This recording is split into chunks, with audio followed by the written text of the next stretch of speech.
पापात पडल्यानंतर कधी प्रार्थना करण्याचा प्रयत्न केला आहे का? जी अयोग्यतेची भावना मनात येते, हेच व्यभिचाराचा आत्मा करतो. तर नंतर तुम्हाला दोषी ठरवतो, शिक्षा करतो आणि आध्यात्मिक जगात तुमचा आवाज गप्प करतो. का व्यभिचाराचा आत्मा देवाच्या निवडलेल्या लोकांच्या जीवनात काम करतो? का देवाचे मोठमोठे सेवक व्यभिचारामुळं पडले आहेत? आपण मागच्या व्हिडिओमध्ये 2 कारणं बघितले. नंबर 1, देवाची साक्ष खराब करण्यास, आणि दुसरं कारण बघितलं की देवाच्या लोकांना त्यांच्या उद्देशापासून भटकवण्यासाठी व्यभिचाराचा आत्मा काम करतो. तर या व्हिडिओत तिसरं कारण आपण बघूया. जर तो व्हिडिओ बघितला नसेल तर नक्की तो व्हिडिओ आधी बघा. तर तिसरं कारण, तो देवाच्या आणि तुमच्यामध्ये भिंत तयार करतो. व्यभिचाराचा आत्मा सैतानाचा अत्यंत सूक्ष्म पण विध्वंसक शस्त्रापैकी एक आहे. तो फक्त तुम्हाला पाडण्याचा प्रयत्न करत नाही, तर देवाबरोबरच्या तुमच्या चालण्यात तुम्ही बांधलेले सगळं उद्ध्वस्त करण्याचा प्रयत्न करतो. पण सुवार्ता अशी आहे, तुम्हाला पडायचं नाही, तुम्हाला व्यभिचाराच्या आत्म्याला जिंकू द्यायचं नाही. देवाने तुम्हाला लढण्यासाठी साधने दिली आहेत. 1 करिंथ 10 अध्यायाने 13व्या वचनात लिहिलंय, मनुष्याला सहन करता येत नाही अशी परीक्षा तुमच्यावर गुदरली नाही. आणि देव विश्वसनीय आहे, तो तुमची परीक्षा तुमच्या शक्तीपलीकडे होऊ देणार नाही, तर परीक्षेबरोबर तिच्यातून निभावण्याचा उपायही करेल, यासाठी की तुम्ही ती सहन करण्यास समर्थ व्हावे. म्हणून तुमचं हृदय जपा. तुम्ही मनात आणि आत्म्यात काय प्रवेश करू देता याबाबत जागृत राहा. देवाच्या लोकांचा सल्ला घ्या आणि जबाबदारी घेणाऱ्या सोबतींचा सहवासात राहा. आणि जेव्हा प्रलोभन येईल, कारण ते येणारच आहे, तेव्हा लक्षात ठेवा तुम्ही ख्रिस्तामध्ये कोण आहात. तुम्ही निवडलेले पात्र आहात. त्याच्या तेजासाठी तुम्हाला वेगळं केलं गेलं. व्यभिचाराच्या आत्म्याला तुमची साक्ष चोरू देऊ नका. तुमची साक्ष ही केवळ तुमची कथा नाही, ती देव इतरांना त्याच्याजवळ खेचण्यासाठी वापरतो. तिला जीवापाड जपा, कारण शत्रूला माहीत आहे की तिचं किती महत्त्व आहे. आणि जेव्हा तुम्ही ठाम राहता, तेव्हा तुम्ही फक्त स्वतःचं रक्षण करत नाही, तर इतरांनाही दाखवता की देवाबरोबर असल्यामुळं विजय शक्य आहे. आधी ती उपस्थिती आत्म्याला हलवायची, ती आता फक्त आवाजासारखी वाटते. हे योगायोग नाही, ही शत्रूची नीट आखलेली युक्ती आहे. व्यभिचाराचा आत्मा तुमची देवाबरोबरची घनिष्ठता हिसकावून घेतो आणि तिच्या जागी अपराधीपण, लाज आणि शांतता आणतो. कल्पना करा, तुम्ही आत्ता प्रलोभनात पडलात आणि लगेच तो दोषारोपाचा आवाज कानात कुजबुजतो. आता प्रार्थना करायला तुला लाज वाटत नाही का? देवाला तुझ्यासारख्या पापी व्यक्तीचं ऐकायचं आहे का? तेव्हा तुम्हाला जाणवतं ते अपराधीपणाचं ओझं, जे तुम्हाला लपून बसायला भाग पाडतं, जसं आदाम आणि हव्वेने पाप केल्यावर केलं होतं. तर म्हणून हा आत्मा आधी तुम्हाला पापात ढकलतो, मग व्यभिचारात पडल्यावर तो तुम्हाला सांगतो की देवाच्या मार्गात चालणं कठीण आहे, यापेक्षा पूर्णच पापामध्ये चाला, देवात राहू नका. असे करून तो तुम्हाला देवाकडे येऊ देत नाही आणि तुमचा मार्ग भटकावून लावतो. म्हणून या आत्म्यापासून स्वतःला सांभाळा. उत्पत्ती 3 अध्याय 8व्या वचनामध्ये लिहिलंय, ते परमेश्वर देवापासून बागेतील झाडांमधून लपले. का? कारण पाप माणसाला उघडं, लाजिरवाणं आणि देवाच्या उपस्थितीस अयोग्य वाटायला लावतं. आणि हाच शत्रूचा डाव आहे. जितका वेळ तुम्ही लपता, तितका वेळ तुम्ही बरे होत नाही. जितका वेळ तुम्ही गप्प बसता, तितका वेळ तुम्ही पापाची कबुली देत नाही. जितका वेळ तुम्ही दूर राहता, तितकाच वेळ तुम्ही देवाचं प्रेम आणि त्याच्या सामर्थ्यापासून वंचित राहता, जे तुम्हाला विजयासाठी अत्यंत आवश्यक आहे.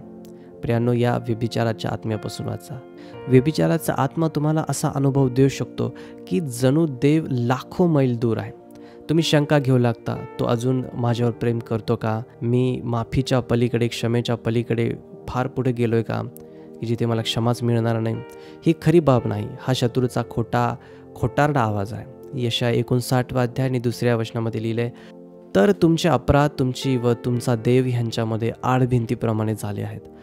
तुमच्या पातकांमुळे तो तुम्हाला दर्शन देत नाही, तुमचे ऐकत नाही. याचा अर्थ देव दूर गेला नाही, पण पापामुळे आपले डोळे झाकले जातात. अडथळा खरा आहे, पण कायमचा नाही. आणि जितका वेळ तुम्ही त्या पापामध्ये राहता, तितकी ती भिंत जाड होत जाते. कल्पना करा, तुमचा एक जिवलग मित्र आहे, ज्याच्याशी तुम्ही दररोज बोलता, ज्याच्यासोबत तुमच्या मनातील सगळ्यात खोल गुपित शेअर करता.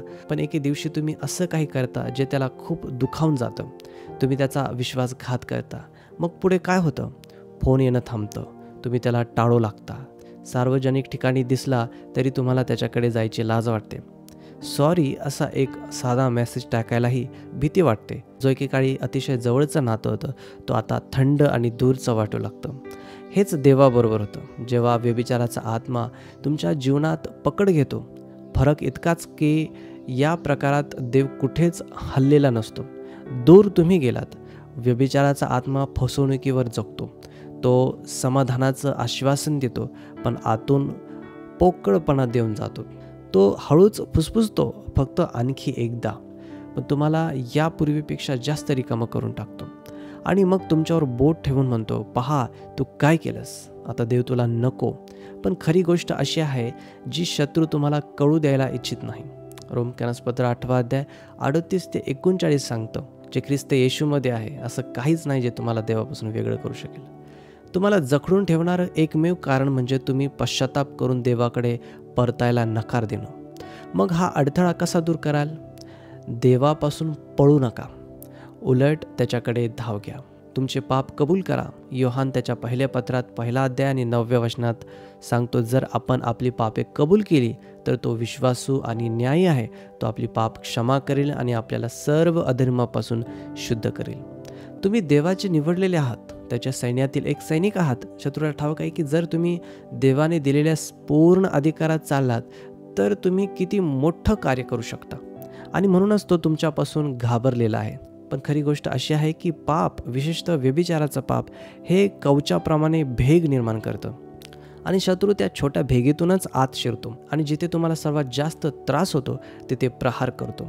विचार करा, पापात पडल्यानंतर कधी प्रार्थना करण्याचा प्रयत्न केला आहे का? जी अयोग्यतेची भावना मनात येते आणि तो छोटासा फुसफुसणारा आवाज, तुम्ही कोण प्रार्थना करायला, तुम्ही कोण येशूच्या नावाने काही सांगायला, जेव्हा तुम्ही आत्ताच चुकलात. हेच व्यभिचाराचा आत्मा करतो. तो फक्त पापाकडे ओढून नेत नाही, तर नंतर तुम्हाला दोषी ठरवतो, शिक्षा करतो आणि आध्यात्मिक जगात तुमचा आवाज गप्प करतो. जेव्हा तुम्ही व्यभिचारामध्ये गुंता तेव्हा प्रत्यक्षात तुम्ही तुमचा आध्यात्मिक अधिकार शत्रूकडे सोपवत आहात. बायबल इपिस्करास पत्र 4 अध्याय 27 वचनामध्ये चेतावणी देतं, सैतानाला पाय ठेवायला जागा देऊ नका. वासना हीच ती जागा आहे. हे अगदी असं आहे जसं वादळाच्या वेळी आपल्या घराचं मुख्य दार थोडं उघडं ठेवणं. सुरुवातीला ते किरकोळ वाटतं, पण मग वारा दार मोठं उघडतो आणि गोंधळ आत धावून येतो. व्यभिचाराचा आत्मा फक्त दाराशी थांबत नाही, तो आत घुसतो आणि गिल्ट, लाज आणि आध्यात्मिक कमकुवतपणा घेऊन येतो. कल्पना करा, तुम्ही एक आध्यात्मिक योद्धा आहात, देवाच्या संपूर्ण शस्त्रसामग्रीने सज्ज. एफिस्करास पत्र 6 अध्याय 10 ते 18 वचनामध्ये वर्णन केलेली. तुम्ही सरळ उभे आहात, मनुष्याच्या लढायला तयार. पण जर तुम्ही व्यभिचाराला आयुष्यात प्रवेश दिलात तर अगदी तसंच आहे जसं तुम्ही धार्मिकतेचं कवच काढून टाकता. अचानक तुमचं हृदय, तुमच्या अस्तित्वाचं केंद्र उघडं होतं. शत्रूला ही भेग दिसते आणि तो थांबत नाही. शंका आणि भीतीचे जळते बाण नेमक्या त्याच जागी मारतो जिथे जास्त त्रास होतो. आता तुम्ही प्रार्थना करता तेव्हा असं वाटतं की तुमचे शब्द छतावर आदळून परत खाली पडतात. तुम्ही शत्रूला धिक्कारता तेव्हा मनात शंका येते, मी स्वतःला झगडतोय तर मी दुष्ट आत्म्यांना कसं बाहेर काढणार, मी दुसऱ्यांसाठी कसा प्रार्थना करणार. हीच तर शत्रूची युक्ती आहे, तुम्हाला निष्फळ करणे, तुम्हाला ढोंगी असल्यासारखं वाटायला लावणं. पण लक्षात ठेवा, ख्रिस्तामधला तुमचा अधिकार हा तुमच्या सर्वात मोठ्या शस्त्रांपैकी एक आहे. ह्याच अधिकारामुळे तुम्ही तुमच्या कुटुंबावर आरोग्य जाहीर करू शकता, मृत समान परिस्थितीत जीवन बोलू शकता, आर्थिक क्षेत्रातून दुष्ट आत्म्याला धिक्कारू शकता आणि तुमच्या लोकांसाठी मध्यस्थी करू शकता. शत्रूला हे ठाऊक आहे, त्याला ठाऊक आहे की अधिकारात चालणारा विश्वासू हा त्याच्यासाठी भयंकर शत्रू आहे. म्हणूनच तो व्यभिचाराद्वारे तुम्हाला टार्गेट करतो, कारण हा आत्मविश्वास आणि ख्रिस्तामधील धाडस लुटण्याचा सर्वात परिणामकारक मार्ग आहे.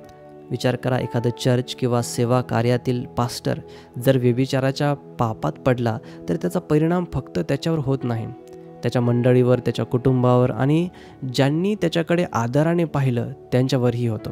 शत्रू त्याच्या पतनाचा उपयोग इतरांच्या हृदयात शंका पेरण्यासाठी, विश्वासाची चेष्टा करण्यासाठी आणि सेवा कार्याचा प्रभाव कमकुवत करण्यासाठी करतो. म्हणून जे गाव, जे लोक तुमचा सन्मान करायचे, तेच गाव आणि तेच लोक आता तुमचा अपमान करतात आणि त्यामुळं देवाच्या मार्गाची निंदा होते.